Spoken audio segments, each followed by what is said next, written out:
Welcome to the premiere of A Dead Squirrel in the Woods, a paranormal podcast featuring the spooky siblings. I am one of your co-hosts, Nicholas. And I'm Callie. The idea came to do a podcast after going to Paracon in Milwaukee 2022.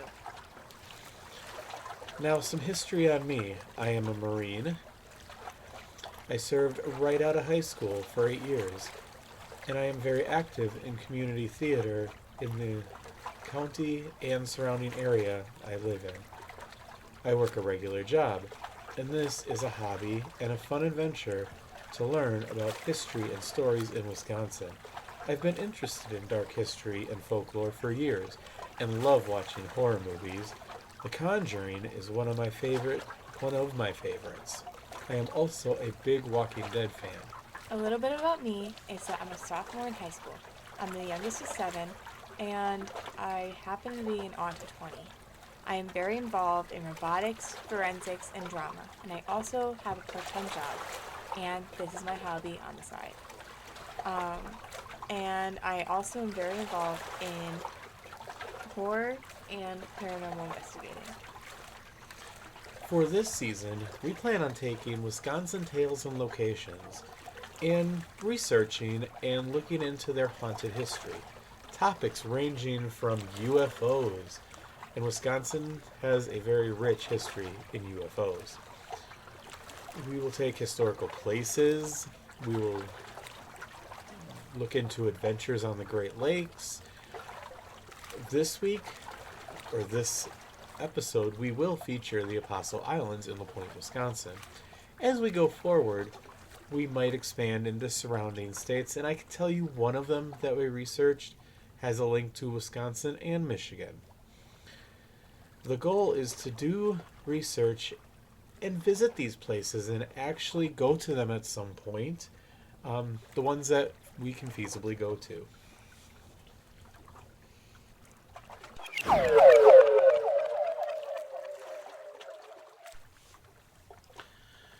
Now, let's start with an overview of the islands.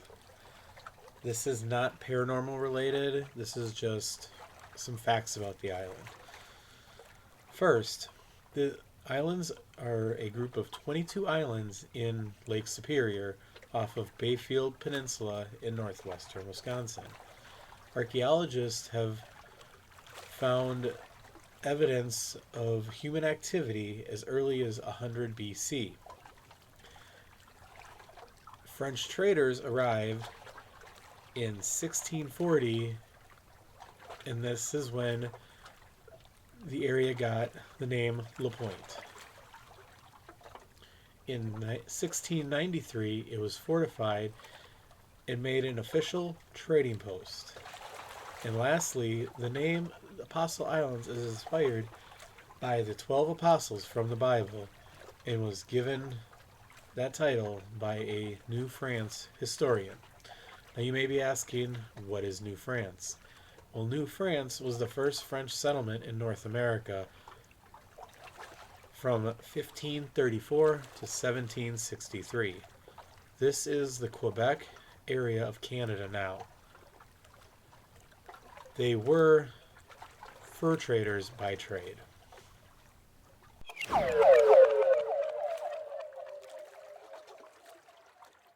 Okay. Now our first event has to do with the quarry mined for brownstone deposits. Basswood Island had some of the best in the nation.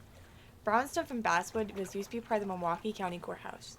Now, brownstone is something similar to limestone or granite, very popular to use in buildings during this time. Some of the brownstone was shipped as far as Chicago and Detroit, and the industry came with a big boom, but fizzled out really fast, kind of like a boom town. Now, with that said, you can still see the abandoned quarries.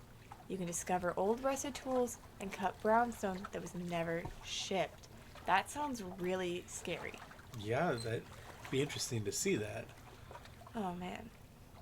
I start with a group from St. Paul, Minnesota and Kentucky purchasing the land for the quarry. The quarry began operations in 1868, but in June 1893 the stock market crashed, leaving the quarry abandoned. That is even scarier. Abandoned places are always the creepiest. That's true, you never know what you're going to find there. Mining companies have a horrible record keeping of their workers. There's a chance the number of miners that would have died here, if any, is inaccurate. Since it is abandoned, it's similar to the spirit's timeline, meaning that they recognize it and are attracted to places they're familiar and comfortable with. Which means if we go there, we could find spirits. Yeah, and, you know, it's mining, so that's a dangerous occupation. Meaning people probably did die there more likely than not. How many times do you hear of people trapped in mines? It's a scary, scary thing. You know, maybe we'll have to go check it out with ourselves with our ghost hunting equipment. Speaking about ghost hunting equipment, Nick, what did you get for Christmas? Oh, I got some stuff that we can go ghost hunting with. We can do EMF readings there. We can record. We can... Yeah, we're prepared to go there. So, does that mean you had a really good Christmas then? Yeah, that was good. But, you know, spending time with the family, shopping. Well, now that you bring up shopping, man, that is one of my least favorite parts about Christmas. Trying to figure out something to get everyone, what they like. Especially for those people you see once a year. That's difficult. Oh, our mom is tough to shop for. She is impossible. Very impossible. She's got a little bit of everything. Now, trying to find something is impossible for her, but imagine having to walk across Lake Michigan frozen to go shopping. Yeah, that sounds a little bit cold to me. That doesn't sound fun to me. And then miles, too. Many miles. Man. You know, they must have been fit back then. Yeah, they had to. Well, that leads us right into our first topic, actually. We found an article, and all of our stories actually come from this article. It's from Lake Superior Magazine. I never knew they had a magazine, but I found it online. And this one was from June 1st of 2004, called Ghosts of the Apostle Island by Bob McGrath.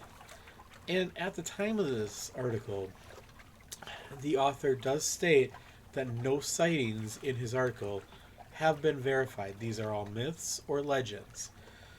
That being said, there is a rich history and places that could have spirits of men and women who lived and lost their lives on that island, either tragic or by natural causes. These spots could be easy to find if you just know what you're looking for. So all these stories do come from that article. Well, you know, since it was made in 2004, I think it's time for an update. We should go there and investigate. We hope to visit these places and experience these areas in person. There would be a good use for our ghost hunting. Our ghost hunting equipment that Nicholas just got for Christmas. We should record them for future podcasts, and so that people get a real chance to see what is real and what's fake about these legends. Yes, we should investigate that. Now, all of our tales are going to come from Basswood Island. Now, this first one comes from the wife of a quarryman, Mrs. Makira. I don't know if I'm pronouncing that right, but we'll just call her Mrs. M from now on. Mrs. M. Mrs. M. Now, her first name is no longer on record. So, apparently they had as good record keeping as the mine operators. But this story takes place on Christmas Eve during a blizzard in which she did not survive. Spoiler alert. You know, I'm a bit of a last-minute shopper myself, but yikes! I mean, could she not look outside and see that the weather was looking pretty rough out there? I don't know about that. I don't know how weather reports worked back in 1893. You know, they probably didn't have much of a system. Probably just by sight. But that being said, on Christmas Eve, 1893, Mrs. M joined two of her neighbors from the village to walk across the Lake Superior ice. Now, what she was thinking there waiting till then. She kind of had to go if she didn't do the Christmas shopping yet. But, you know, the three women, they were headed to Bayfield to get their Christmas shopping done anyways. Now, this is about a 3-mile walk to get to Bayfield. Her husband, Dan, stayed at home with the kids. I couldn't find anywhere in any articles the amount of children they had. But it said children, so I'm assuming it's at least 2. Now, this had to be a nice break away from the children. You know what? I bet our mom feels the same, but I don't know if she would walk in a blizzard to get away from us. Well, around 3 p.m. the women had finished all their shopping. You know, they must have had to get up early to get all that shopping done by 3 p.m. And they couldn't have got up at 10 like you. You know, I'm just saying, I'm not a morning person. Well, I know that. Oh man, oh man. So this means when they were done, it was time to head back home. Well, they had to walk. And under normal conditions, you know, for them it should have been an easy walk. Well, this time there was a blinding blizzard, and that caused the trio to lose direction and wander for hours. You know, I just have a few points from that. How is that normal? Because that is so... That's crazy that they had to walk 3 miles to go get these presents. And then they get all these presents, and they come back carrying them like they're Mrs. Claus. And if they saw that this blizzard was rapidly approaching, why didn't they just stay there and wait for the storm to pass? I mean, there had to be a hotel or something there, or a place to stay. Someone Worst probably would have case. taken them in. Yeah, worst case. I mean, she did have her husband waiting at home for her too, though. So, you know, and probably the other women did too. So, but who knows? Now, as darkness fell, remember Dan? Well, he started to become worried. And according to the legend, he left his children and took his lantern and compass out to search. Now, it doesn't say how he left his children. I don't think he left them at home. I don't know. What do you think? I think it's a red flag if you left them at home by So themselves. I'm thinking maybe he left them with another family, probably one of the 2 friends that went, you know, maybe the family, maybe the husband stayed with the other 2 families, and maybe one of them watched the kids. But it doesn't say here, so I can't say what happened. Now, when Dan got to Bayfield, they weren't there. He found out they had already gone, headed back to Basswood. At this time, his only hope was she had already made it home. Okay, wait. How does he not think that in a blizzard? So this blizzard's happening around, 3, 4 p.m., and he's just thinking, yeah, my wife's okay. She's, and then he waits till night when it's pitch black outside. It's in a blizzard, you can't see. Why wait till then to go out and look? Well, it's a blizzard. He's got the kids. Now, what if she stayed in Bayfield? Maybe he was going to check if she stayed there. You know, maybe women are tougher than you think back then. I don't know. Yeah. I just think, man, he just didn't think that one through. No, all around, nobody thought this one through. So let's continue on here now. On the way back from Bayfield, Dan, he finds the trio. You know, they were cold, exhausted, and collapsed about a mile away from town. How many miles do you think they walked just to get 2 miles closer to home? Well, how long were they walking? Yeah. Though? I mean, from 3 to nightfall? Yet nothing tells me. And when was nightfall? You know, this probably means that they were walking in circles the entire time. Oh, yeah. And so now, out of the 3 women, can you guess which one was the worst off? Oh, don't tell me it's Dan's it's wife. It's Mrs. M. Oh, Mrs. M. And she was too weak to walk. So Dan picked her up, put her in his arms, and headed back home. But unfortunately for Dan, she died in his arms. That's bittersweet. Yes, and not long after this, the quarry closed forever. In my research, I found many different accountings for when the quarry closed. Some said 1893 when this story happened, so the quarry could have been closed by then. It could have closed after that. Um, there's no record of the exact date. Yeah, you gotta think though. He just lost his wife and now he's losing his job. Yeah, And then he's got yeah. all these kids to take care of. That's rough, especially back then. Now, if you were to decide to go visit the quarry, the abandoned quarry, there are faint traces of these cottages. If you have a keen eye, you might be able to find the foundations of where the cottages were.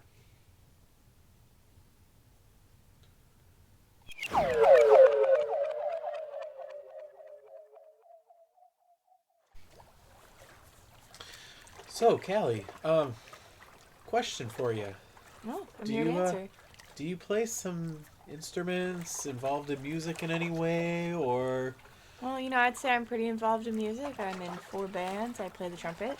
I play college level piano. But, those are my talents. Nick, don't you have some sort of talent in legal training or something? Well, yes, I actually am an unpracticing paralegal. I have a degree to be a paralegal. That sounds pretty difficult to be in law, but that brings us to Judge McLeod. I think he's going to have some things in common with us. I think we might be able to relate to him a little bit. I think we should explore Judge McLeod a little bit. Now, in this second tale of Basswood Island, it centers around Joseph McLeod. About 2 miles up the trail from the quarry is a shelter to possible ghosts on Basswood Island.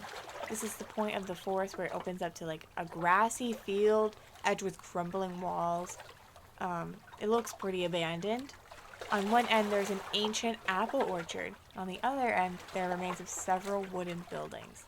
That sounds like a place I would love to visit. I bet you it's really peaceful. You know who else liked their peace and quiet? Who? Judge McLeod. I could agree with him. Well, there's a reason he had this farmstead. It had several owners over the year, and we're going to talk about this one particular owner, Judge McLeod, also Joseph McLeod. He was an eccentric recluse, and McLeod was a prominent figure in Wisconsin's early statehood days. He was a district attorney and a county judge during his public service. So you're saying he was a very important man. Well, I think we all can relate with Judge McLeod. Since COVID, peace and quiet has been a nice thing. Well, it's kind of like how Judge McLeod felt. And his experiences in the legal system might have led to that souring of people in 1870. I think all you have to do is go in your car and try to drive somewhere, or go to a store and try and buy something, and you'll sour of people pretty quick. I think road rage is definitely a real thing these days, especially. Around this time, McLeod retired, and then he built this cabin on this farmstead, and he began farming on Basswood Island. So you're saying this influential man who shaped that community decided to just go off the grid? I think he just had enough. I think some people really just got on his nerves, and he needed that peace and quiet and that steady, relaxing life instead of always being on his toes. Okay. Before McLeod advocates for farming in the Apostle Islands, he was enthusiastic about the possibilities. The temperature and the climate made it tough, though. That was until McLeod established his farm in 1870, and then he sold the produce that was made on his farm to the quarry workers.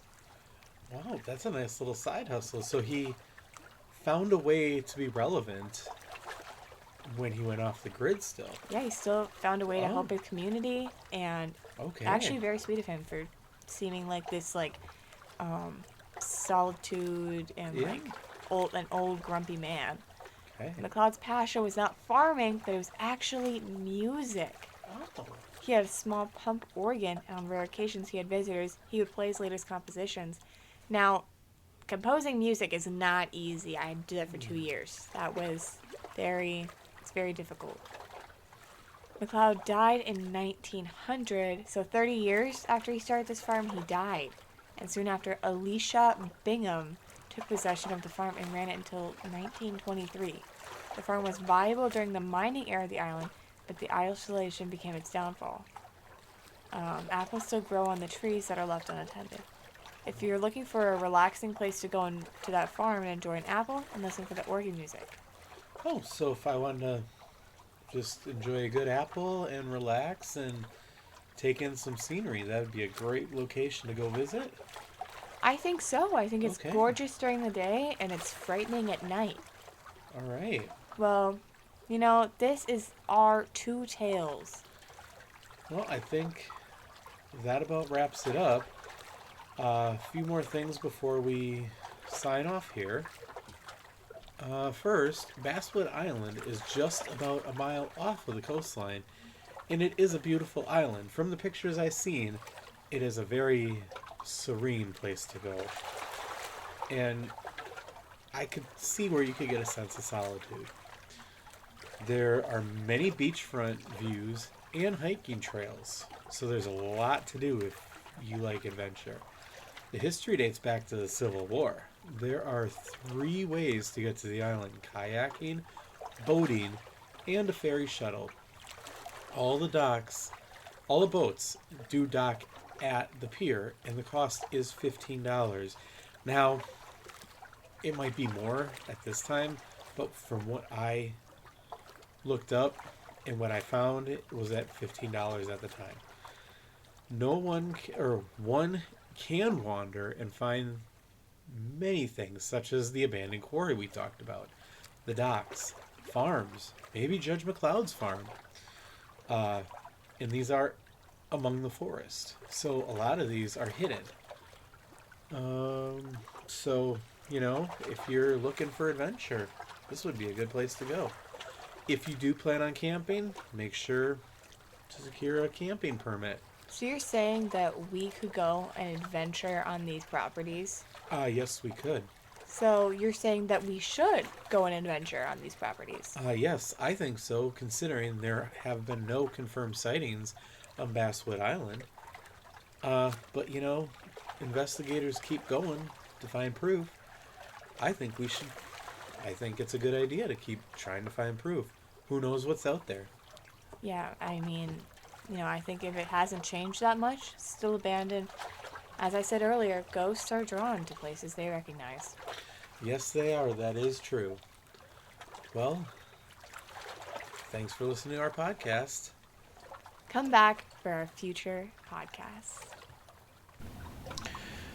And also, be sure to check out my bonus episode next week.